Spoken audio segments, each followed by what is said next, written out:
उत्तराखंडच्या चमोली जिल्ह्यामधील बद्रीनाथ शहरामध्ये या हंगामातील पहिली बर्फवृष्टी झाली आहे। बद्रीनाथ शहराला बर्फाच्या दाट पांढऱ्या चादरीने झाकलंय आणि त्यामुळेच या ठिकाणी निसर्गाचं मनमोहक दृश्य पाहायला मिळतंय। रस्त्यापासून त्या ठिकाणी असलेली झाडं, वेली, घरं अशा सर्वांवर सध्या पांढरा शुभ्र बर्फ दिसून येतोय। यामध्ये चमोली, औली, बद्रीनाथ, जोशीमठसह उंचावरील पर्वत रांगा मोसमातील पहिल्या बर्फवृष्टीने न्हाऊन निघालेल्या दिसू लागलेल्या आहेत आणि त्यामुळे पर्यटकांच्याही चेहऱ्यावरती आनंद दिसतोय।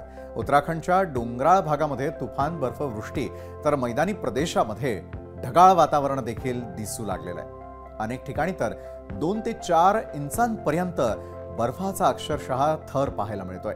उंचावरील ठिकाणी होत असलेल्या या बर्फवृष्टीमुळे मैदानी प्रदेशात थंड वारे वाहू लागल्याने कडाक्याची थंडी जाणवू लागलेली आहे। दरम्यान हिमाचल प्रदेश आणि उत्तराखंडमध्ये शीतलहर येण्याची शक्यता हवामान विभागाने वर्तवलेली आहे। परिणामी संपूर्ण देशभरामध्ये थंडी वाढत असल्याचं हे चित्र पाहायला मिळतंय, ती अनुभवायला मिळते।